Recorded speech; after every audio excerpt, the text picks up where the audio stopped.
peti ais ni kosong, tak ada apa-apa makanan, dapur tak berasap. Tolonglah saya, abang tak kisah kat saya ke? Kalau rasa peti ais tu kosong, letaklah handbag dalam tu. Ni apa benda ni abang? Saya jumpa kat seluar abang ni nombor apa ni abang? Nombor apa? Nombor ekor. Itu bukan nombor ekor. Itu abang kadang-kadang lupa password abang punya handphone.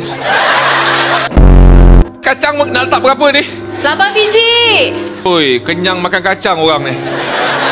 Ikan bilis 15 bang. Wow. Buat serunding ke? Dah siap. Elok pun macam gini. Dulu masa sebelum kahwin kan elok. Ini 24 jam kat rumah pakai baju kelawar. Nyaris nak elastik lagi tu. Awak tu hati-hati. Malam kerja, siang kerja. Jaga diri tu juga. Faham? Ya bang. Awak nak pergi kerja ni ada duit ke? Ada. Pinjam sekejap 50.